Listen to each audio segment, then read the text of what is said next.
లడ్డు ప్రార్థన చేస్తావరా? పరిశుద్ధ దేవ, ప్రేమగల మా తండ్రి, నాయన మీ యొక్క పరిశుద్ధమైన నామానికి వందనాలు, స్తుతి స్తోత్రం చెల్లిస్తున్నాం ప్రభువా. నాయన ఈ యొక్క దినమంతా ప్రభువా మీకు కృపలో భద్రపరిచినారు ప్రభువా. అందులో బట్టి నాయన మీకు స్తోత్రం చెల్లిస్తున్నాం ప్రభువా. నాయన మేము ఈ విధంగా ప్రభు జూమ్ లో ప్రభు యొక్క వాక్యాన్ని ధ్యానిస్తుండగా ప్రభువా మీ యొక్క పరిశుద్ధాత్మ సహాయం దయచేయండి ప్రభువా.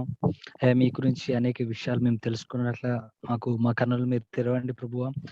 మేము విన్న వాటిని ప్రభువా మా జీవితాల్లో అన్వయించుకొని ప్రభువా మీ యొక్క గొప్పతనాన్ని తెలుసుకున్నప్పుడు స్తుతించినట్ల మాకు సహాయం దయచేయండి ప్రభువా. ఇంకా ఈ యొక్క బైబిల్ స్టైల్లో కూడా ప్రభువా మా సంఘం అంతా వచ్చి ప్రభువా నీ గురించి అనేక విషయాలు తెలుసుకున్నట్లుగా మీ యొక్క కృపను సహాయమును మా అందరికి దయచేయమని యేసుక్రీస్తు ప్రార్థించి వేడుకుంటున్నాము తండ్రి. ఆమేన్. ఓకే, మరొకసారి ప్రభు అయిన యేసుక్రీస్తు నామంలో మీ అందరికి నా యొక్క హృదయపూర్వక వందనాలు. దేవుని దయను బట్టి, ఆయన కృపను బట్టి, ఆయన మంచితనాన్ని బట్టి, ఆయన గొప్పతనాన్ని బట్టి నిజంగా దేవుడు మనందరినీ ఆయన కృపలో భద్రపరుస్తూ సజీవ లెక్కలో ఉంచి నడిపిస్తున్న విధానాన్ని బట్టి దేవుని కృతజ్ఞత కలిగి ఉందాం. మరి మంచిది. మరి పోయిన వారంలో మనము ఏం నేర్చుకుంటామంటే దేవుడు పరిశుద్ధుడు, దేవుని యొక్క పవిత్రత, దేవుడు పరిశుద్ధుడు అనేది నేర్చుకుంటున్నాం. దేవుని యొక్క పవిత్రత, పరిశుద్ధత ఎలా ఉంటది, అదే విధంగా దేవుడు పరిశుద్ధుడై ఉన్నాడు. దేవుడు పరిశుద్ధుడు అనే విషయాన్ని మనం తెలుసుకుంటున్నాం. అందులో మనం ఏం చూసినామంటే దేవుని పరిశుద్ధతకు రెండు దృక్కోణములు కలవు. మహత్తరమైన పరిశుద్ధత చూస్తున్నాం అందులో నీతియుక్తమైన పరిశుద్ధత. సో ఇందులో రెండు చూసినాం. పరిశుద్ధత అన్నింటికి వర్తించును, పరిశుద్ధత అన్నింటిని వర్తించును అనే కాడ ఆగినాం అనుకుంటా కదా. పరిశుద్ధత అన్నిటికీ వర్తించును. ఓకే, కొంతమంది మరి రాలేదు ఇంకా. అనిల్ ఫ్యామిలీ రాలేదనుకుంటా. ఇంకా లిఫ్ట్ చేస్తాడు. ఫోన్ చేసినాను, లిఫ్ట్ చేయలేదు. జ్యోతి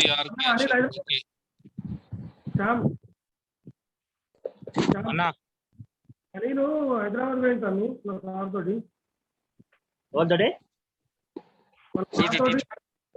డ్యూటీలో ఉన్నాడు.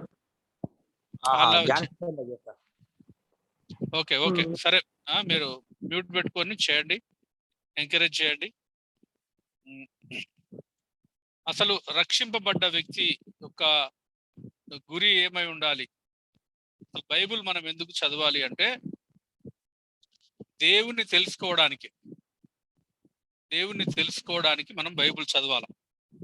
దేవుని మంచితనము, దేవుని గొప్పతనం అంటే దేవుని యొక్క గుణ లక్షణాలను మనం తెలుసుకొని మరి దేవుని యందు విశ్వాసంలో మనం ఎదగడానికి, క్రీస్తు స్వారూప్యంలో మార్చబడడానికి, మన జీవితాన్ని దేవుని వాక్యంలో చూడడానికి మనం బైబిల్ చదువుకోవాలి. సో ఈ దేవుని కృపను బట్టి దేవుడు మనకు మంచి ఈ పుస్తకాన్ని అందించిండు.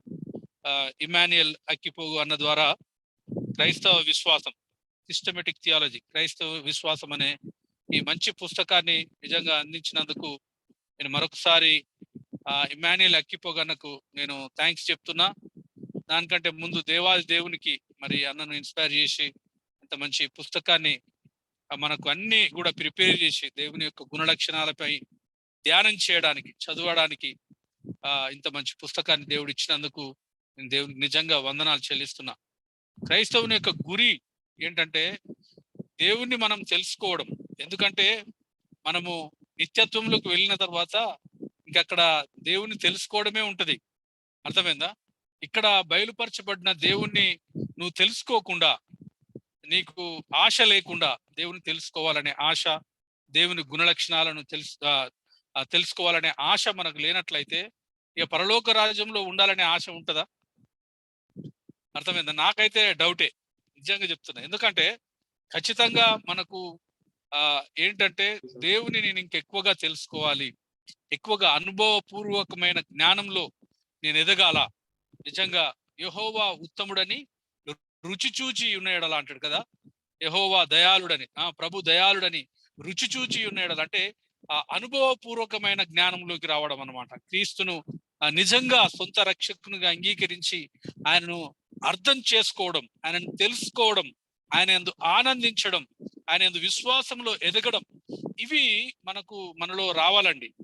కాబట్టి బైబిల్ స్టడీకి మీరందరూ కూడా, ప్రతి విశ్వాసి కూడా ప్రాముఖ్యత ఖచ్చితంగా ఇయ్యాలి. ఆదివారం మనము మంచి సమయాన్ని ఇస్తున్నాం, దేవునికి స్తోత్రం, మంచిదే. కానీ అపోస్తుల బోధకు, అంటే దేవుని వాక్యానికి కూడా మరి ఆదిమ సంఘం కట్టుబడి ఉంది. ప్రార్థనా జీవితానికి కూడా వాళ్ళు ఎడతేయకుండా ఉన్నారు, సహవాసానికి కూడా ఎడతేయకుండా ఉన్నారు. మరి కాబట్టి కేవలం సండే ఫెలోషిప్ కే మనం టైం ఇచ్చి నాకు ఇది సరిపోతుందిలే దేవునిలో ఎదగడానికి అంటే అసలు కాదండి. మీరు వ్యక్తిగతంగా బైబిల్ చదివి దేవుణ్ణి తెలుసుకొని దేవుని యందు ఆనందిస్తూ విశ్వాసంలో ఎదిగి క్రీస్తు స్వారూప్యంలో మార్చబడుతూ మన విశ్వాసంలో ముందుకు వెళ్ళాలి. అదే విధంగా ఈ బైబిల్ స్టడీ ద్వారా కూడా, అంటే కమ్యూనిటీ స్టడీ, సంఘముగా కలిసి చదువుకోవడం అనేది కూడా చాలా చాలా ప్రాముఖ్యమైంది. సో కాబట్టి రక్షింపబడ్డ ప్రతి వ్యక్తి కూడా బైబిల్ స్టడీకి అంటుకట్టబడి ఉండాలా, ఎడతేయకుండా ఉండాలా. చాలా బాధాకరమైన విషయం ఏంటంటే, ఎన్నో సంవత్సరాల నుంచి విశ్వాసంలో ఉన్న తమ్ముళ్ళు ఉన్నారు మన దగ్గర. ఇప్పుడు నేను డైరెక్ట్ పేర్లు కూడా చెప్తాను. నరేష్ కావచ్చు, అనిల్ కావచ్చు, ఇంకా చాలా మంది, ప్రభాకర్ కావచ్చు, కచ్చనూరు రాజు కావచ్చు, వీళ్ళు అసలు జోసఫ్ అన్న చెండురాల తెలుగు. సో బైబిల్ స్టడీని చాలా నిర్లక్ష్యం చేస్తున్నారు. పని చేసుకోవడం తప్పు అని నేను చెప్పట్లేదు, కానీ పనే జీవితం కాదు. మనం బ్రతకడానికి పని చేస్తున్నాం, కానీ మనం బ్రతికే పని కాకూడదు. అర్థమైందా? సో రామకృష్ణ, రాజు, చాలా మంది అసలు బైబిల్ స్టడీకి, చిన్ని, ఆయన కూడా హైదరాబాద్ ఎక్కడికో పోయిండు ఆయన. సరే, ఏదేమైనా ఉంటాయి, కానీ ఖచ్చితంగా బైబిల్ స్టడీని ఒక శ్రద్ధగా, మనం సండే డివోటెడ్ గా ఎట్లా మనం ఫెలోషిప్ కు టైం ఇస్తామో, దేవుని వాక్యానికి కూడా, దేవుని వాక్యాన్ని బైబిల్ స్టడీ చేయడానికి కూడా అంతే ప్రాముఖ్యతనిస్తే ఆ ఆశ పరలోక రాజ్యంలో ఉండాలనే ఆశ కూడా మనకు ఉంటుంది అన్నమాట. అర్థమైందా? ఇంతకుముందు శ్యామ్ తో మాట్లాడుతూ, మళ్ళీ రూత్ తో కూడా మాట్లాడుతూ నేను చెప్తున్నాను, ప్రభువు ఎప్పుడు వస్తాడో, ఎంత తొందరగా వస్తే అంత బాగుండు, మనం వెళ్ళవలసిందే కదా పరలోక రాజ్యంలోకి. శ్యామ్తో కూడా చెప్తుండే, మీరు ఇక లేవాలరా, మీరు బోధించాలి. ఒకవేళ నేను చనిపోయినా, లేకపోతే ప్రభు నన్ను తీసుకున్నా కూడా ఇక అన్నబేండు ఎట్లా సంఘము అనేటట్టుగా మీరు ఎవరు ఉండకూడదు. మీరు వాక్యంలో ఎదగాలి, అందరూ ఎదిగి వాక్యాన్ని బోధించి సంఘాన్ని నడిపించే స్థాయిలో మీరు రావాలి. ఇన్ని సంవత్సరాలైంది నేను పరిచయం చేయబట్టి, మీరు ఇంకా అంటే నిలబడాలన్న ఆశ నాలో ఉంది అని నేను మాట్లాడుతున్నాను. కాబట్టి దయచేసి మీరు ఈ బైబిల్ స్టడీ కానీ, బైబిల్ చదవడం కానీ, ధ్యానం చేయడం విషయంలో మీరు నిర్లక్ష్యం చేయడానికి వీల్లేదు. అర్థమైందా? అసలు ఆశ ఉందా మీకు? అసలు దేవుని చూడాలనే ఆశ, దేవుని తెలుసుకోవాలనే ఆశ, తృష్ణ ఉందా? అది మీరు చెక్ చేసుకోండి. ఎందుకంటే రక్షింపబడ్డ వ్యక్తికి ఆ తపన, ఆ దేవునిలో ఎదగాలి, దేవుణ్ణి తెలుసుకోవాలి, ఆ నిత్య జీవంలో నేను పాలు పొందాలనే ఆశ, ఆ తపన ఉండాలి. లేకపోతే మరొకసారి రోమిలకు రాసిన పత్రిక చదవండి. యేసు ప్రభు మన కోసం చేసిన త్యాగము, మనం ఎలాంటి స్థితిలో ఉండే ఎఫెసీయులకు రాసిన పత్రిక చదవండి. రక్షణ పొందండి, మారు మనస్సు పొందండి. పొందినప్పుడు మనకి ఆశ, ఈ కోరికలు మనకు మన జీవితంలో ఎక్కువైతే, లేకపోతే ఈ దేవునిలో ఎదగాలనే ఆశ, దేవుని చూడాలనే ఆశ మనకు లేనట్లయితే మన రక్షణను మనం ఒకసారి ఆలోచన చేయాల్సిందే. నో డౌట్, నేను ఖచ్చితంగా చెప్తున్నా. ఎందుకంటే మీకు ఇలాంటి విషయాలు చెప్పకుండా నేను పోతే అక్కడ నేను కూడా లెక్కప్ప చెప్పాలా దేవుని దగ్గర. అర్థమైందా? కాబట్టి మీ రక్షణను మీరు ఆలోచించండి. కాబట్టి బైబిల్ స్టడీకి అందరూ ప్రాముఖ్యత ఇవ్వాలి, అందరూ అటెండ్ కావాలని ప్రభు పేరిట పదే పదే మీకు మనవి చేసుకుంటున్నాం. రైట్, మంచిది. దేవుని పరిశుద్ధతను గురించిన మూడోది, రెండే చదువుకున్నాం కదా రాజు, వెంకపల్లి రాజు, 2 చూసినాం. మూడోది చూద్దాం. ఈ 3 అసలు ఇవి నేను త్వరగా చెప్తాను, కొన్ని పాయింట్లు. అవన్నీ లేఖన భాగాలు ఇచ్చిండ్రు, అవన్నీ చూస్తే కొంత పడుతుంది. కానీ అన్వయంలో మనం ఎక్కువ ధ్యానం చేయడానికి మంచి అవకాశం ఉంటుంది. అన్వయంలో అంటే దేవుని యొక్క పరిశుద్ధత విషయంలో మనం నేర్చుకునే పాఠాలు అవి అన్వయంలో మనకు వస్తాయి అన్నమాట. కాబట్టి ఇవి నేను చెప్తాను, మీరు త్వరగా రాసుకోవడానికి ప్రయత్నించండి. అన్వయంలో మనం కొంచెం ఎక్కువ సమయం గడుపుదాం. రైట్. మూడోది, దేవుని పరిశుద్ధతను గూర్చిన విశదమైన వాక్యాలు. అంటే దేవుని యొక్క పరిశుద్ధత గురించి లేఖన భాగాలు అన్నమాట, బయలుపరచబడిన లేఖన భాగాలు అన్నమాట. దేవుని పరిశుద్ధతను గూర్చిన విశదమైన వాక్యాలు.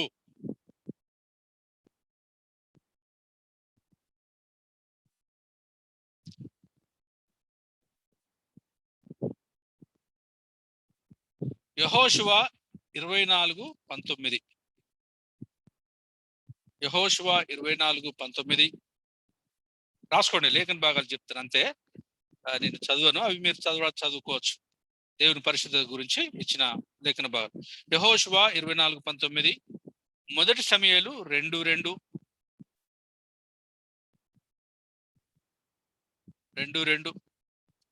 యోబు 36:23, కీర్తనలు 99:9,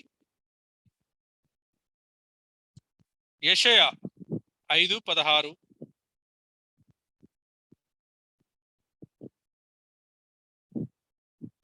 యెషయా 5:16,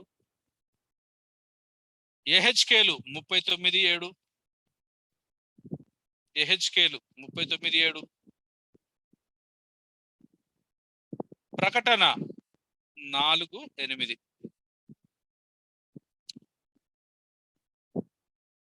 సో మనకు ఎందరు దేవుళ్ళు ఉన్నారు? అన్మ్యూట్ చేసుకొని మాట్లాడచ్చు. మనకు ఎందరు దేవుళ్ళు? ఒకడేనా? గ్యారెంటీయా? ఒక్కడే దేవుడు, ఒక్కడే. కానీ ముగ్గురు వ్యక్తులుగా తన్ను తాను బయలుపరుచుకున్నాడు. ముగ్గురు వేరు వేరే మళ్ళా, కానీ దేవుడు ఒక్కడే. దాన్ని నేను వివరించలేను, దాన్ని ఇంకెవరు కూడా వివరించలేరు. సో పరలోక రాజ్యం వెళ్ళిన తర్వాత ఏమైనా మనకు అక్కడ అర్థం చేసుకోవడానికి అవకాశం ఉంటుందో చూద్దాం. కానీ ఈ భూలోకంలో మాత్రం అందరూ కొంచెం దగ్గరగా చెప్పచ్చు, కానీ అది కరెక్ట్ గా అని మనం చెప్పలేం. ఎందుకంటే ఒక్కడే దేవుడు. తండ్రి అయిన దేవుడు వేరే, కుమారుడైన దేవుడు వేరే, పరిశుద్ధాత్మ దేవుడు వేరే. ఇక చాలా మంది ముగ్గురు దేవుళ్ళు అంటారు, కొంతమంది వీళ్ళను ఉల్టా పంట పెట్టి 9 దేవుళ్ళు అంటారు. ఇట్లా రకరకాల థియాలజీస్ వచ్చినాయి. కానీ అదేం మనకు, అది మన ఆలోచనలకు, కానీ మానవుని ఆలోచనలకు, మానవునికి అతీతుడు ఆయన దేవుడు.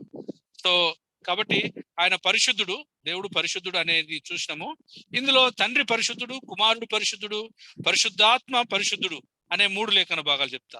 తండ్రి పరిశుద్ధుడు యోహాను 17:11. తండ్రి పరిశుద్ధుడు యోహాను 17:11. కుమారుడు పరిశుద్ధుడు అపోస్తుల కార్యం 3:14. కుమారుడు పరిశుద్ధుడు అపోస్తుల కార్యం 3:14. ఆత్మ పరిశుద్ధుడు అపోస్తుల కార్యం 13:52. ఆత్మ పరిశుద్ధుడు. సో తండ్రి పరిశుద్ధుడు, కుమారుడు పరిశుద్ధుడు, పరిశుద్ధాత్మ దేవుడు పరిశుద్ధుడు. అపోస్తుల కార్యం 13:52. సో ఇవి అన్ని కూడా మీరు తర్వాత చదువుకోండి. దేవుని యొక్క పరిశుద్ధతను గూర్చి విశదమైన, అంటే వెల్లడి అయిన లేఖన భాగాలు అన్నమాట. సో నెక్స్ట్ 4వది, 10 ఆజ్ఞలు పరిశుద్ధతను బోధించును. 10 ఆజ్ఞలు పరిశుద్ధతను బోధించును 4వది. 3వది దేవుని పరిశుద్ధతను గురించిన విశదమైన వాక్యాలు అయిపోయింది. ఇప్పుడు 4వది 10 ఆజ్ఞలు పరిశుద్ధతను బోధించును. నిర్గమ 19:10-13. నిర్గమ 19, 10, 13, అదేవిధంగా 27 నుంచి 11. నిర్గమ 19, 10, 13, 20 అధ్యాయము 7 నుంచి 11 వచనాలు. రైట్.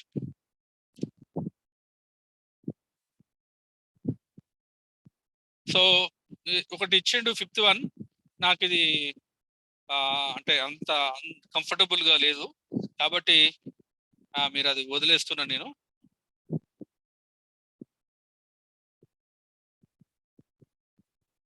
నెక్స్ట్ వన్, దాన్ని 5th వన్ చేసుకోండి, 5వది చేసుకోండి.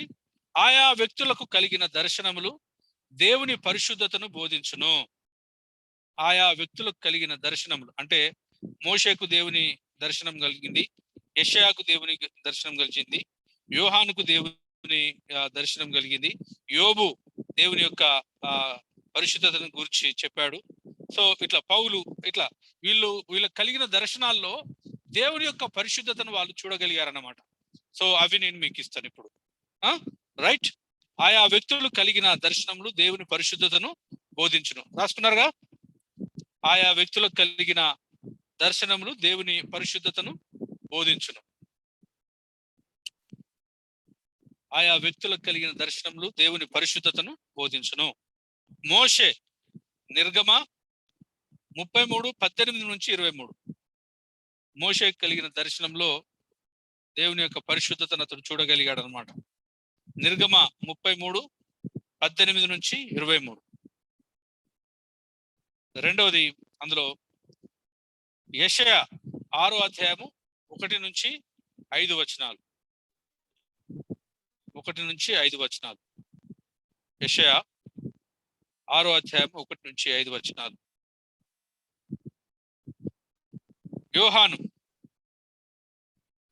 యోహాను ప్రకటన 4వ అధ్యాయము 8 నుంచి 11 వరకు.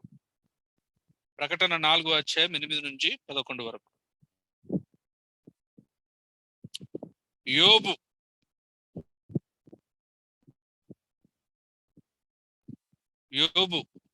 యోబు గ్రంథము 42, 5 నుంచి 6 వచనాలు.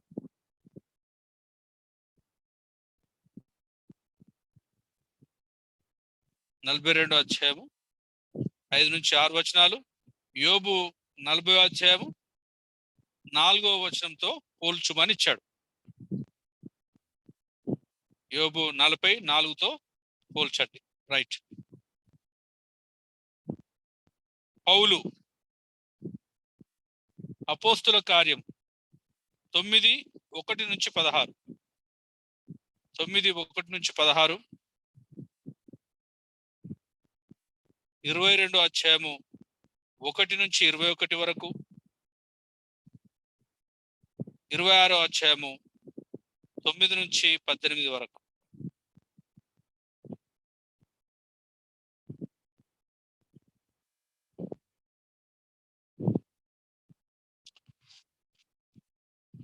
నెక్స్ట్ వన్ 5th అయిపోయింది. ఇది 6th. అంటే ఈ బుక్ లో 7th ఉన్నది కానీ అది ఒకటి తీసేసిన నేను, అది పెద్ద అవసరం లేదనిపించింది నాకు. సో 6వది, అపచారము చేసిన వారిని శిక్షించుట అనున్నది దేవుని పరిశుద్ధతను గణపరుచును. రాసుకోండి. 6వది, అపచారం చేసిన వారికి అంటే తప్పు చేసిన వారికి అన్నమాట. అపచారం చేసిన వారిని శిక్షించుట అనున్నది దేవుని పరిశుద్ధతను గణపరచును. అపచారము చేసిన వారిని శిక్షించుట అనున్నది దేవుని పరిశుద్ధతను గణపరచును.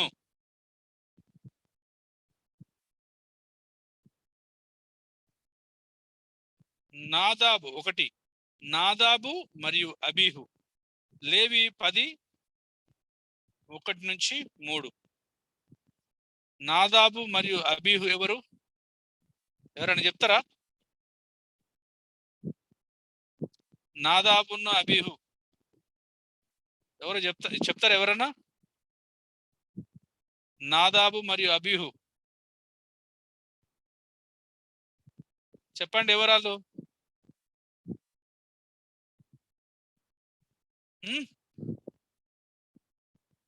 చెప్తావా కరీమా? నాదాబు అబీహు ఎవరో చెప్తారా? ఎవరు వాళ్ళు? దేవునికి దేవునికి అవిధేయులని మాకు తెలుసావా? అడిగి ఉన్నది. వాళ్ళు ఎవరు? వాళ్ళు యాజకులు. ఏ యాజకులు? ఎక్కడ యాజకులు? వాళ్ళ పిల్లలన్న అదే ప్రసాద్ అని చెప్తున్నాడు. ఎవరు? అహరోను పిల్లలు. అవునండి, వాళ్ళిద్దరు అగ్ని చిన్నది అంటే అన్ని అగ్ని తీసుకొచ్చి ధూపం వేస్తారు. అవునండి, వేసినందుకు స్పాట్ లో చచ్చిపోతారు. అంటే దేవుడు ఎంత పరిశుద్ధుడు అనేది అంటే తప్పు చేసినప్పుడు దేవుడు శిక్షించడం వలన దేవుడు రోషము గలవాడు, ఆయన పరిశుద్ధత ఏ విధంగా ఉన్నది అనేది మనకు అర్థమవుతుంది అనమాట. అది అన్నమాట నాదాబ్ మరియు అబీహు. లేవి 10వ అధ్యాయము 1-3 వరకు. నెక్స్ట్ కోరాహు, దాతాను మరియు అబిరాము. రెండోది కోరాహు, దాతాను మరియు అబిరామ్. వీళ్ళు ఎట్లా చనిపోయారు చెప్తారా? కోరాహు, దాతాను భూమి నిలబెట్టి అవిధేయులను మింగేస్తుంది అన్న. ఏం చెప్పినావన్నా ప్రసాద్? మొత్తానికి భూమి ఓపెన్ అయిపోయి మొత్తం వాళ్ళ ఇండ్లు అన్ని కూలిపోతాయి అనలే. అవును, వీళ్ళందరికీ వ్యతిరేకంగా అందరిని కూడా పెడతాడు కదా. మోషేకు వ్యతిరేకంగా. మోషే దేవుడు ఏర్పరచుకున్న సేవకుడు. ఆయన ఒక మంచి నాయకునిగా ఉండి ఎన్నో సహిస్తూ వాళ్ళని నడిపిస్తున్న టైంలో వాళ్ళు మోషేకు వ్యతిరేకంగా, నాయకునికి వ్యతిరేకంగా అందరినీ రేపుతారనమాట. ఒక టీం తయారు చేస్తారు. అది దేవుడు సహించడు. దేవుడు సహించక ఆ భూమిని తెరిస్తే మొత్తం వాళ్ళ ఫ్యామిలీస్ తో సహా మొత్తం పోతాయి, ఇండ్లు అన్ని. ఎంత భయంకరం అంటే దేవుడు ఎంత తప్పు చేస్తే ఎంత పరిశుద్ధుడు ఆయన, భరించలేడు, శిక్షిస్తాడు అన్నమాట. కాబట్టి మనం న్యూ టెస్టిమెంట్ లో అంటే దేవుడు ఎంత గొప్పవాడు, ఏమైనా చేయగలుగుతాడు. ఇక్కడ మనకు రెండు కనిపిస్తాయి. ఇట్లాంటి సందర్భాలు మన జీవితాల్లో రాలేదని కాదు, చాలా వచ్చి ఉంటాయి. కానీ ఇంకా మనము బ్రతికే ఉన్నాము అంటే కారణం ఏం తెలుసా? ఆయన ప్రేమ గలవాడు, దయగలవాడు, ఆయన కృపగలవాడు కూడా. సో కాబట్టి ఇటు దేవుని పరిశుద్ధత కనిపిస్తుంది, ఇటు దేవుని యొక్క ప్రేమ కూడా మనం ఇక్కడ చూడొచ్చు. సో కాబట్టి దేవుడు ఆ విధంగా వాళ్ళని శిక్షించడు. కోరాహు, దాతాను మరియు అబిరాము. సంఖ్యాకాండము 16:4-12. సంఖ్యాకాండము 16వ అధ్యాయము 4-12 వరకు. మళ్ళీ అదేవిధంగా 31-33 వచనాల వరకు. 16వ అధ్యాయంలోనే 31-33 వచనాల వరకు. మూడోది ఉజ్జా. ప్రసాద్ నువ్వు చెప్పకిగా, వీళ్ళు చెప్పాలా. ఉజ్జా ఏ విధంగా చనిపోయాడు?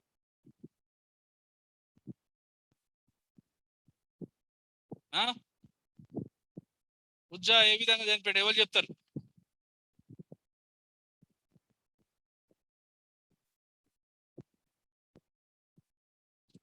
ఇవి ఇవి ఇవి మీకు గుర్తుండాలి. ఇవి ఉజ్జా ఏ విధంగా చనిపోయాడు?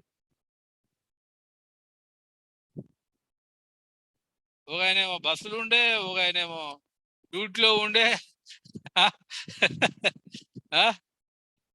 ఉజ్జా ఇవన్నీ మన డివోషన్లు అయిపోయినాయి, మన డైలీ డివోషన్లా.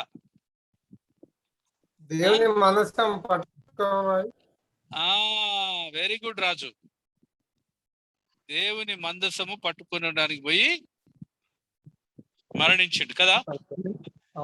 దేవుని మందసము కింద పడుతుంది, అప్పుడు ఎవరు పట్టుకోవాలా?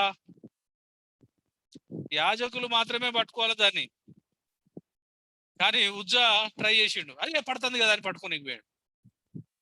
సో నో, అది సహించలే దేవుడు ఆన్ ది స్పాట్. అంటే అక్కడ దేవుని యొక్క పరిశుద్ధతను మనం చూడొచ్చు, దేవుడు ఎంత పరిశుద్ధుడై ఉన్నాడు అనేది కదా. కాబట్టి ఈ విషయంలో మనం చాలా సార్లు మన జీవితాల్లో కూడా అది దేవుడు అది ఆ దేవుని మనకు మన దృష్టికి అది మంచిగానే కనిపిస్తుంది కొన్ని పనులు. కానీ లేఖనపు వెలుగులో ఆ పనుల గురించి మనం ఆలోచన చేస్తే అది సరైనది ఉండదు. ఇంకా దానికి మనము శ్రమ పడుతూ కష్టపడుతూ ఇంకా దేవుని మీద సనుగుతూ ఉంటాం, మనం గునుగుతూ ఉంటాం. దేవుడు ఎప్పుడు కూడా ఆయన లేఖనాలకు వ్యతిరేకంగా పని చేయడండి. మీరు ఎన్ని ప్రార్థనలు చేసినా, మనం ఎంత ప్రార్థన చేసినా, ఎంత విజ్ఞాపన చేసినా, దేవుని ఎదుట వేడుకొని ఉపవాసాలున్నా, దేవుని వాక్యమునకు వ్యతిరేకంగా ఆయన ఎప్పుడూ పని చేయడు. నువ్వేదైనా పని చేయాలనుకుంటే అది పరిశుద్ధంగా దేవుని ద్వారా ఆ కార్యము జరగాలనుకుంటే ఆ పనిని దేవుని వాక్యపు వెలుగులో పరిశీలన చేయి. ఇది దేవుని చిత్తానుసారంగా ఉందా?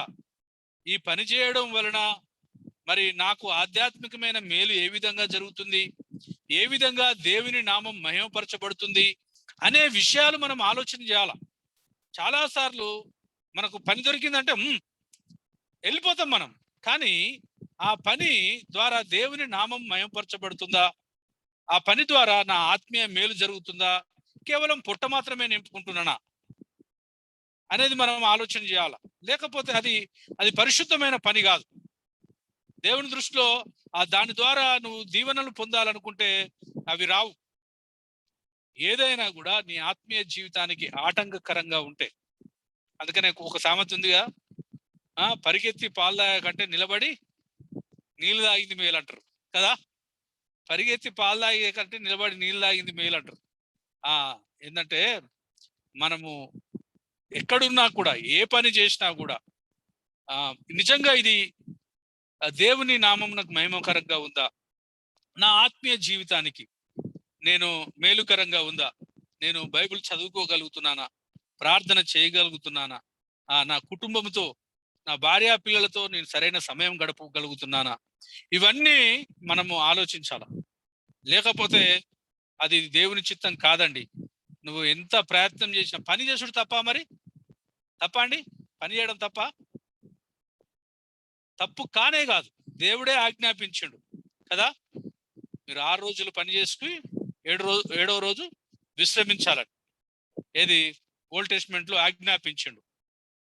కొత్త నిబంధనలో కూడా మనం చాలా లేఖన భాగాలు చూసినాం. కొలసీలకు రాసిన పత్రిక 3వ అధ్యాయంలో చూస్తాం, ఎఫెసీలకు రాసిన పత్రిక 6వ అధ్యాయంలో చూస్తాం. మనము క్రీస్తునకు చేసినట్టు పని చేయాలని. మనం ఏమైనా పని చేస్తే యేసు ప్రభుకు చేసినట్టుగా చేయాలని. ఎందుకంటే మీరు యేసు క్రీస్తు యొక్క సేవకులై ఉన్నారు అని ఉంటుంది. కాబట్టి ఇక్కడ మనము అంటే ఇది మనం ఈ విషయాలను మనం లిటరల్ గా అర్థం చేసుకుంటే, అంటే దేవుని పరిశుద్ధతలో మనం ఏ విధంగా నడవచ్చు, దేవుడు పరిశుద్ధుడు కాబట్టి మనకు ఏ విధంగా దేవుడు సహకరించగలడు, మనం ఏ విధంగా పనులు చేస్తే మనం పరిశుద్ధంగా మరి దేవుని గణపరచగలుగుతాం అనే విషయంతో నేను చెప్తున్నాను అన్నమాట. కాబట్టి వీళ్ళు నాదాబు మరియు అబీహు వాళ్ళు దేవుని పనే చేస్తున్నారు కదా. దేవుని పని చేస్తున్నారా లేదా? నిప్పు అంటియాలనా లేదా? బలిపీఠం దగ్గర పనే కదా, పనే చేసిర్రు, నిప్పు అంటించారు. కానీ ఎట్లా? దేవుడు చెప్పినట్టు చేసిండ్రా? చేయలేదు, చిన్న పొరపాటు చేసిండ్రు, అన్ని అగ్నిని తీసుకొచ్చిండ్రు. అంటే పనే, కానీ వాళ్ళ పద్ధతిలో చేసిండ్రు, దేవుడు చెప్పినట్టు చేయలేదు కాబట్టి. సో అదే విధంగా దేవుడు పని చేయమన్నాడు మనల్ని. అంటే ఆయనతోని సహవాసం లేకుండా పని చేయమన్నాడా? నీ కుటుంబ జీవితాన్ని పట్టించుకోకుండా పని చేయమన్నాడా? నీ సంఘ జీవితానికి సమయం లేకుండా పని చేయమన్నాడా? దేవుని వాక్యంలో లేఖనంకి లేఖనం వ్యతిరేకంగా ఉంటుందా? ఉండదు. కాబట్టి ఈ విధంగా మనం ఆలోచించాలి.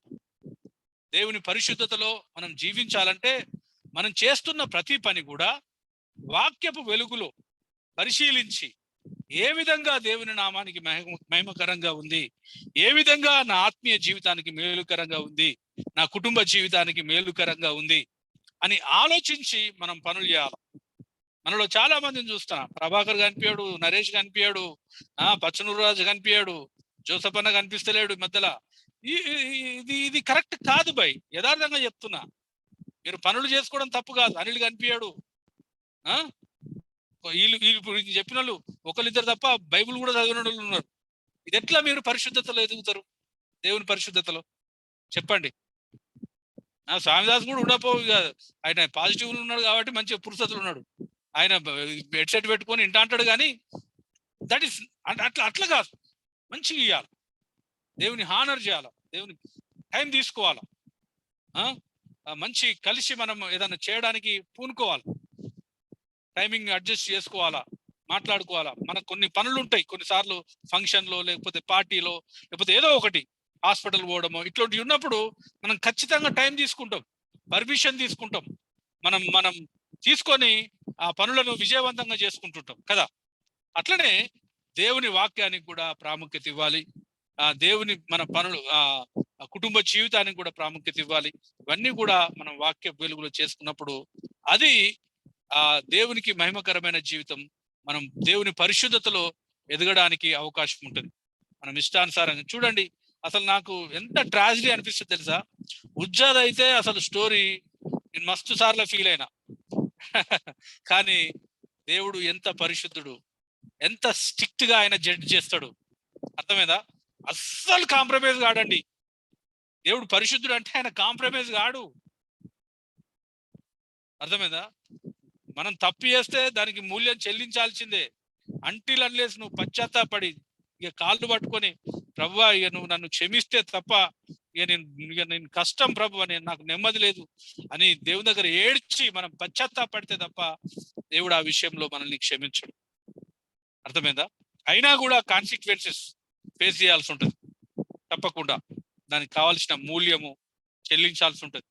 కాబట్టి ఆయన పరిశుద్ధుడు అనే విషయాన్ని మనం మర్చిపోకూడదు.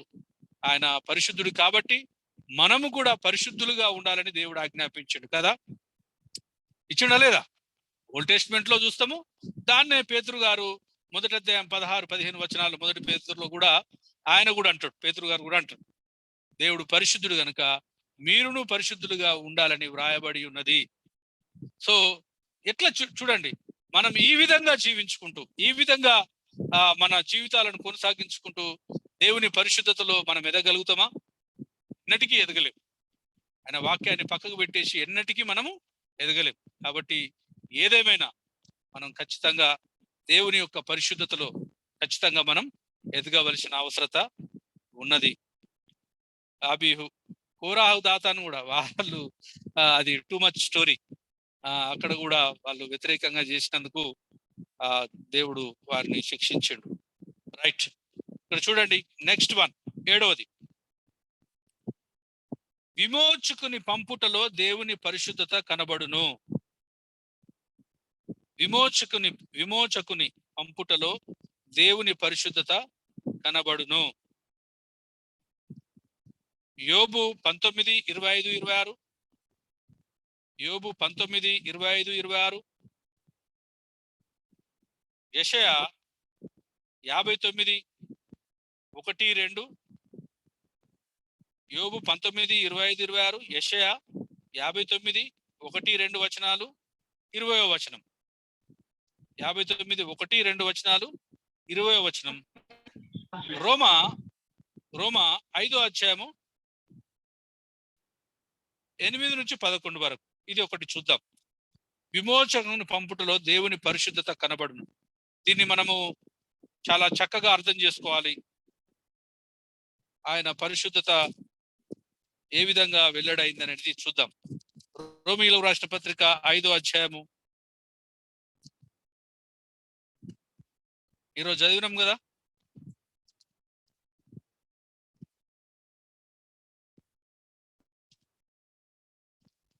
రోమీయులకు రాసిన పత్రిక 5వ అధ్యాయము 8వ వచనం నుంచి.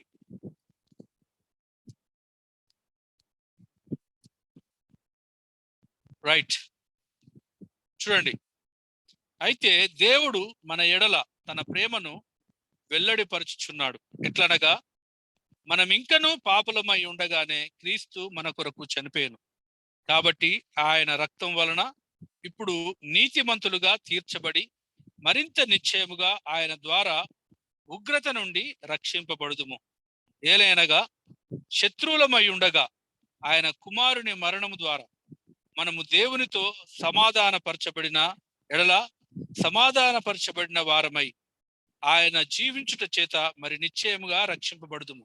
అంతేకాదు మన ప్రభు అయిన యేసు క్రీస్తు ద్వారా మనము దేవుని యందు అతిశయపడుచున్నాము. ఆయన ద్వారానే మనం ఇప్పుడు సమాధాన స్థితి పొంది ఉన్నాము. Amen, amen. యాక్చువల్గా ఇవి ఈ 8 నుంచి 11 వచనాల వరకు మీకు అసైన్మెంట్ ఏంటంటే వచ్చే వారం మీరు అందరూ కంఠతం చేసుకురావాలి. ఇది మన హృదయంలో ముద్రించబడాలి. ఈ లేఖన భాగాలు వండర్ఫుల్ వర్సెస్. ఇది దేవుడు తన ప్రేమను మన పట్ల వెల్లడి చేసిండు. నిజంగా ఆయన పరిశుద్ధత మనకి ఇక్కడ కనబడుతుంది.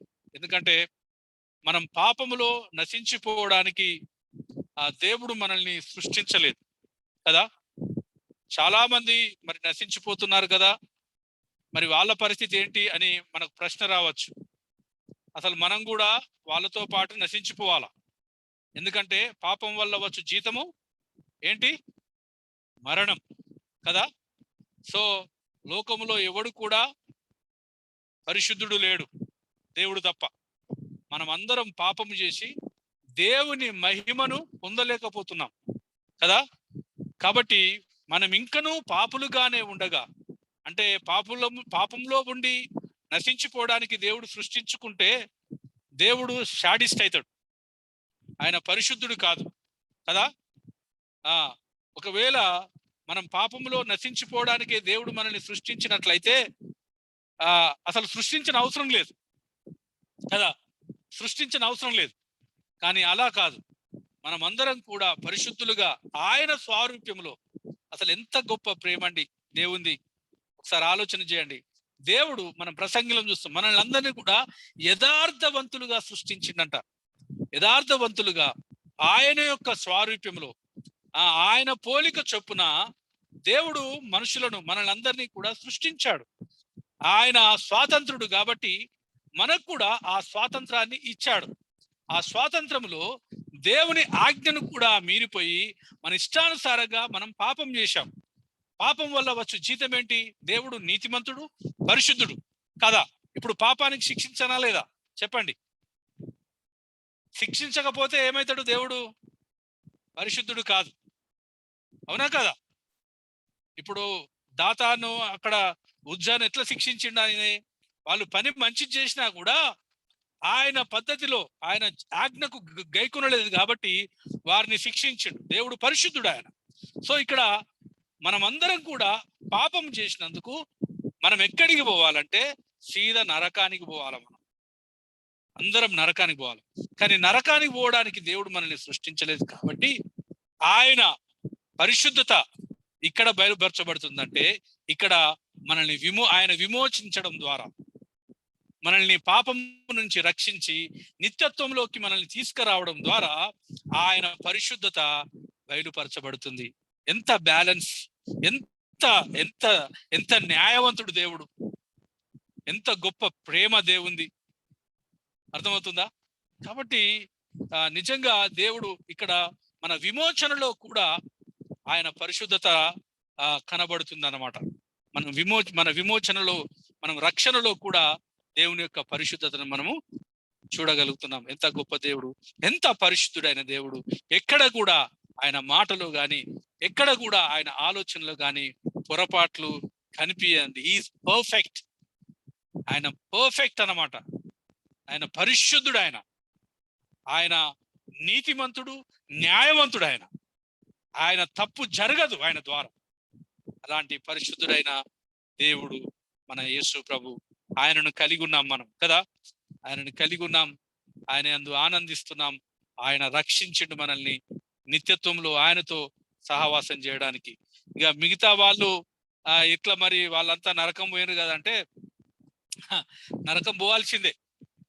అర్థమైందా? దేవుని కృపలో నువ్వు రక్షింపబడే గొప్ప. అసలు నువ్వు ఎన్నుకోబడము, నువ్వు నీతిమంతునిగా మారడమే గొప్ప విషయం. అర్థమైందా? అసలు నువ్వు కూడా అటే పోవాల్సింది. కానీ బై లక్ అని అనగాని దేవుని ఏర్పాటు ప్రకారం, దేవుని ప్రణాళిక ప్రకారం మనల్ని అందరినీ కూడా దేవుడు రక్షించిండు. మరి మనము ఎట్లుండాలి? మరి దేవుడు పరిశుద్ధుడై ఉన్నాడు కదా, మరి మనం ఎట్లుండాలా? ఆ పరిశుద్ధతలో మనం ఎదగాల. క్రీస్తు స్వారూప్యంలో ఎదగడము అంటే క్రీస్తు ప్రేమలో ఎదగడం, అర్థమైందా? క్రీస్తు దయలో మనం ఎదగడం, కనికరములో, కృప చూపించడంలో, మంచితనములో, దీర్ఘశాంతంలో, దయాలుత్వములో మనం ఇవన్నీ కూడా మనం ఎదుగుతున్నప్పుడు ఆయన పరిశుద్ధతలో మనం ఎదిగినట్టు. అర్థమైందా? నేను ఒకళ్ళకు సహాయం చేస్తూ ఇంకొకడ దొంగతనం చేస్తే నేను సహాయం చేస్తున్నా కదా, దొంగతనం చేయొచ్చు అంటే నడుస్తుందా? చెప్పండి. దొంగతనం చేసుకుంటా నేను వేరే వాళ్ళకి సాయం చేస్తా, నేను మంచిగా న్యాయం చేస్తున్నానంటే నడుతుందా? అట్లా లేదండి. మనము దేవుని పరిశుద్ధతలో అంటే ప్రభువా నన్ను పరిశుద్ధునిగా చేయి, పరిశుద్ధునిగా కాదు, పరిశుద్ధునిగా మనం క్రీస్తు రక్తం చేత కడగబడ్డప్పుడే మనం పరిశుద్ధులుగా మారిపోయినాం. ఆ పరిశుద్ధతలో మనం ఎదగాలి అంటే మరి దేవుని గుణలక్షణాల్లో మనం ఎదగాలి. ప్రేమలో నువ్వు ప్రేమించకుండా పరిశుద్ధతలో నువ్వు ఎదగలేవు. ఇతరుల పట్ల నువ్వు కనికరం చూపించకుండా, దయ చూపించకుండా, దీర్ఘశాంతం వహించకుండా, క్షమించకుండా నువ్వు పరిశుద్ధతలో ఎదగలేవు. ఇవన్నీ కూడా దేవుని యొక్క గుణలక్షణాలే. అర్థమవుతుందా? కేవలం పరిశుద్ధపరచు అంటే మనం పరిశుద్ధులుగా మారం. పరిశుద్ధతకు ఏంటంటే ఆయనలాగా మనము మారిపోవడం, ఆయనలాగా మనము ఆయన పోలికలో ఎదగడం అన్నమాట.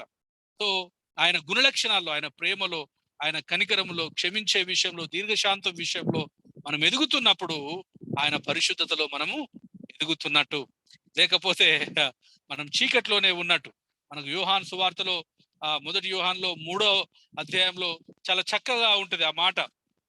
నాకెప్పుడు మీకు చాలా సార్లు జ్ఞాపకం చేసిన ఆ మాట చూద్దాం. మొదటి యోహాను 3వ అధ్యాయంలో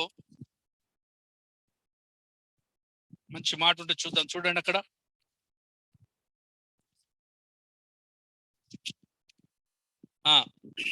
ఏలే అనగా ప్రియులారా, ఇప్పుడు మనము దేవుని పిల్లలమై ఉన్నాం. మనం ఇక ఏమవుతామో అది ఇక ప్రత్యక్షపరచబడలేదు, కానీ ఆయన ప్రత్యక్షమైనప్పుడు ఆయన ఉన్నట్లుగానే ఆయనను చూతుము గనక ఆయనను పోలియుందుమని ఎరుగుదుము. అర్థమైందా? ఆయన ప్రత్యక్షమైనప్పుడు, దేవుడు యేసయ్య ప్రత్యక్షమైనప్పుడు ఆయన ఉన్నట్లుగానే ఆయనను చూతుము గనుక, ఆయన ఎట్లున్నాడో అట్లా మనం చూడబోతున్నాం గనుక ఆయనను పోలియుందుమని ఎరుగుదుము. సో క్రీస్తుని పోలి ఉంటామంట. సో క్రీస్తుని పోలి ఉండడము మనం చేయాలి. ఇక్కడ మనం ప్రాక్టీస్ చేస్తుంటే ఆయనలో ఎదుగుతుంటాం. మనం అక్కడికి వెళ్ళినప్పుడు ఆయనలాగా మారిపోతాం. మనం అక్కడ పవిత్రతకు అపవిత్రతకు చోటు లేదు. అక్కడ పరిశుద్ధులుగా ఉండే స్థలము దేవుని యొక్క సన్నిధి. కాబట్టి ఆ పరిశుద్ధతలో మనం ఎదగడానికి ప్రయత్నం చేయాలి, దేవుణ్ణి వేడుకోవాలి. మనం ఎక్కడైతే ఆ దేవుని వాక్యానికి వ్యతిరేకంగా వెళ్తున్నామో, దేవుని వాక్యం లేకుండా మనము జీవిస్తున్నామో, ఆ విషయాలను మనం ఆలోచన చేసి దేవుని సన్నిధిలో పశ్చాత్తాపడాలా, దేవుని పరిశుద్ధతలో ఎదగాల. కాబట్టి ఆ విధంగా మనం ముందుకు వెళ్దాం. సో మరి ఈ రోజుకి ఇక్కడికి చాలు. నెక్స్ట్ వచ్చే వారంలో అన్వయం మనం చూద్దాం.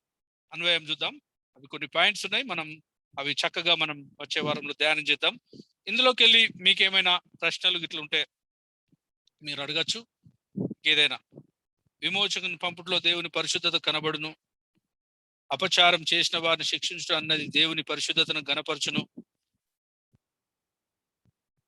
ఆయా వ్యక్తులకు కలిగిన దర్శనము దేవుని పరిశుద్ధతను బోధించడం. అంటే దేవుడు పరిశుద్ధుడు అనే విషయాన్ని వాళ్ళు చూశారన్నమాట. వాళ్ళు చూసినప్పుడు, వాళ్ళకి దర్శనం కలిసినప్పుడు ఆయన చూడలేకపోయారు. వాళ్ళు నేల సాగిలబడ్డారు, ముఖం నేలకేసుకున్నారు. అర్థమైందా? సో దేవుడు పరిశుద్ధుడు. సో ఈ విషయంలో మీకు ఎవరికైనా ఏమైనా ప్రశ్నలు ఉంటే అడగచ్చు. సో నాకు అన్ని తెలుసని కాదు, నేను తెలిసిన విషయాలు ప్రయత్నం చెప్తా మీకు కమ్యూనికేట్ చేయడానికి, చెప్పడానికి. లేదంటే మనం ప్రార్థన చేసుకొని ముగించుకుందాం. ఓకే. అన్నా అమ్మా. డౌట్. పరిశుద్ధత అంటే ఇప్పుడు ఓన్లీ శరీర సంబంధమైన అంటే చెడు ఆలోచనలు, చెడు చూపులు అంటే అదొక్కటేనా? ఇంకా మనం కోపం పెట్టుకోవడం, ద్వేషం పెట్టుకోవడం అవన్నీ వస్తాయిరా. ఉమ్. ఈవెన్ ద్వేషించిన ఇతరుల మీద అసూయ పెట్టుకున్న అసలు దేవుని క్యారెక్టర్ కాదు కదా అది. నేను పరిశుద్ధులను కనుక మీరు పరిశుద్ధులుగా ఉండండి అంటే పరిశుద్ధత డెఫినేషన్ ఏంటంటే ప్రత్యేకించబడిన. ప్రత్యేకించబడిన అంటే మనము లోకంలో నుండి దేవుని కొరకు ప్రత్యేకించబడ్డాం. సో కదా, సో ఒక ప్రత్యేకమైన జనాంగంగా దేవుడు మనల్ని, పరిశుద్ధులుగా దేవుడు మనల్ని ఎన్నుకున్నాడు. కాబట్టి ఈ ద్వేషించడము, కక్ష పెట్టుకోవడము, అబద్ధాలు చెప్పడము, చెడు తలంపులు, అవి అవి అసలు ఇంకా నేనేమంటా అంటే చెడు తలంపుల ఆలోచనలతో మనం పోరాడుతుంటాం. అవి బయటకు చూపించలేం. అవి వెంటనే మన పరిశుద్ధాత్మ దేవుడు మనకి ఒత్తిడి తీసుకొచ్చి మనల్ని కన్విక్ట్ చేస్తాడు. మనం పశ్చాత్తాపడతాం, అందులోకి వెళ్ళి బయటపడతాం. కానీ ఈ ద్వేషించడము, ఈ కోపం పెట్టుకోవడం అనేది అది ఇంకా భయంకరం. అది తెలిసి చేసేది. అయితే మనం ఎక్కువ ఇదే అనుకుంటాం కదా. అవును. ఈవెన్ ద్వేషించడం, వెరీ గుడ్ క్వశ్చన్. ద్వేషించడం, నేను అదే అంటున్నా కదా, దీర్ఘశాంతము, దయ చూపించడము, క్షమించడము, ఇవన్నీ మనం పరిశుద్ధతలో ఎదగడం అన్నమాట. కేవలము చెడు తలంపులు, చెడు ఆలోచనలే కాదు, అవి మనం స్ట్రగుల్. అది మనం జీవితకాలం అంటే మనం యేసుక్రీస్తుని ఎదుర్కొనేంత వరకు ఇట్లాంటి శోధనలతో మనం పోరాడుతుంటాం. ఆ పరిశుద్ధాత్మ దేవుడు మనల్ని ఒప్పింపజేస్తుంటాడు. ఆయన రక్తం కిందికి వస్తాం, యేసయ్యా నీ రక్తం చేత నన్ను కడుగు, నన్ను క్షమించు అని పశ్చాత్తాపడుతుంటాం. పరిశుద్ధతలో ఎదుగుతూ ఉంటాం. వెరీ గుడ్ రా, థ్యాంక్ యూ. ఇంకా ఓకే. సో ప్రార్థన చేసుకుందాం. మరి మీకు ఎవరికి ప్రశ్నలు లేనట్లయితే ప్రార్థన చేసుకొని మనం ముగించుకుందాం. ఓకే, ఈ సమయంలో మరి రూత్ మనల్ని ప్రార్థనలోకి నడిపిస్తుంది.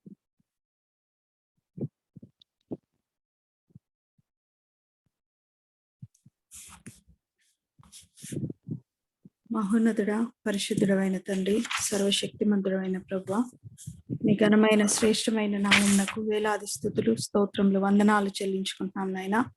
అయ్యా ప్రభువా, ఇదిగోనైనా మరి మేమెంతో నైనా నీకు దూరంగా జీవిస్తున్నా, పాపులుగా ఉంటున్నా ప్రభువా, నీ అపారమైన ప్రేమను బట్టి ప్రభువా, మమ్మల్ని నడిపిస్తున్న విధానాన్ని బట్టి మమ్మల్ని క్షమిస్తూ, మమ్మల్ని సరిచేస్తూ ప్రభువా, నువ్వు నైనా తండ్రి మరి మరొక దినమును, మరొక క్షణమును మాకు ఇస్తున్నందును బట్టి నీ కృతజ్ఞత వందనాలు చెల్లించుకుంటున్నాం నాయనా. అయ్యా మరి నా తండ్రి, మాలో ఏ పరిశుద్ధతను లేదు ప్రభా. నువ్వు పరిశుద్ధుడు కనుక మమ్మల్ని పరిశుద్ధంగా జీవించమని ప్రభా మరి నైనా మీరు మా కొరకు నైనా మరణించి ప్రభా, అయ్యా తండ్రి తిరిగి రానై ఉన్నటువంటి వారు ప్రభా, నీకు వందనాలు, స్తోత్రములు ప్రభా. ఏమిచ్చి నీ రుణం తీర్చుకోగలం నాయనా. అయ్యా నిన్ను ప్రేమిస్తున్నామంటే ప్రభా, అయ్యా నీ ఆజ్ఞలను గైకొంటూ ప్రభా, అయ్యా నీ బిడ్డలుగా జీవించడానికి ఈ లోకంలో మేము ప్రయాసపడటానికి నీ కృపను దయచేయండి అబ్బా.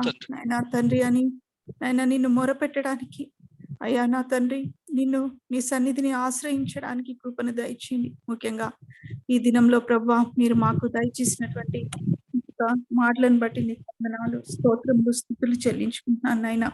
అయ్యా నిజంగా అయ్యా నీ యొక్క పరిశుద్ధతను గురించిన మరి నాయన ఎన్నో విషయాలను మాకు బయలుపరుస్తూ ప్రభా, అయ్యా మా జీవితాల్లో అవి అన్వయించుకొని మేము పాటించడానికి ప్రభా, నిన్ను సంతోషపరచడానికి, నిన్ను మహిమపరచడానికి, నీ రాకడ పర్యాంతం వరకు ప్రభా నీ పరిశుద్ధతలో కొనసాగడానికి ప్రభా నీ కృపను మాకు దయచేయమని నీ సన్నిధిలో ప్రార్థిస్తున్నాం నాయనా. అయ్యా సహాయం చేయండి ప్రభు. అయ్యా నా తండ్రి నీకు తెలుసు ప్రభా మేము ఎవరెవరము ఏ విధంగా జీవిస్తున్నామో ప్రభా. అయ్యా మా బలహీనతలన్నీ నువ్వు వహించుకొని ప్రభా, అయ్యా నా తండ్రి ఇంకనూ ప్రభా నీ సన్నిధికి రావాలని ప్రభా, ఇంకనూ నీ కొరకు జీవించాలని, పరిశుద్ధంతో ఉండాలని నువ్వు ఆశిస్తున్న దేవుడవు ప్రభా.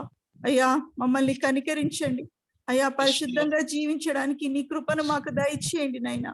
అయ్యా నా తండ్రి సహాయం చేయండి ప్రభా. మరి సంఘంలో ఐక్యతను, ప్రేమను, పరిశుద్ధతను మీరు దయచేయండి ప్రభా.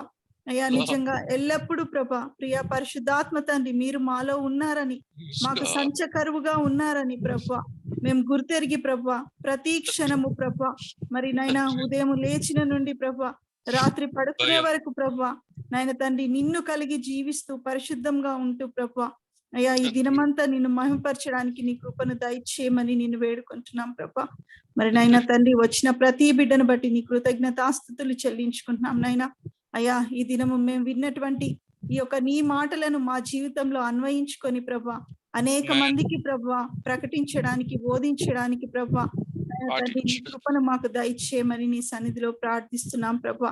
ఇంకా రానటువంటి బిడ్డలను కూడా నాయన తండ్రి మీరు దయతో క్షమించి ప్రభా వారినైనా నీ పట్ల ఆసక్తిని కలిగి ప్రభా అయ్యా నీ యొక్క రక్షణకు తగినట్లుగా జీవిస్తూ ప్రభా సంఘ సహవాసంలో నాయన తండ్రి ప్రార్థన యందును, బోధ యందును, సహవాసం అందును, రొట్టె విర్చుట యందును ప్రభా ఎడతెగక ఉండడానికి నాయన మీరు మాకందరికీ సహాయం దయచేయమని ఈ రాత్రికాల సమయమందు ప్రతి ఒక్కరిని ప్రభా మీరు సంధించి ప్రభా నైనా తండ్రి ఇంకా నీ కొరకు జీవించడానికి నైనా మరొక అవకాశాన్ని ఇచ్చినందుని బట్టి నీ కృతజ్ఞత వందనాలు చెల్లించుకుంటూ తిరిగి మేము కలుసుకునే వరకు ప్రియా పరిశుద్ధాత్మ తండ్రి మీరు మాకు తోడుగా ఉండి నడిపించమని ప్రభువును ప్రియరక్షకుడైనటువంటి యేసుక్రీస్తు నామంలో అడిగి వేడుకొంచున్నాము తండ్రి. Amen. Thank you Ruth, thank you so much. Okay, మంచిది, మంచిగా ప్రార్థన చేసుకోండి.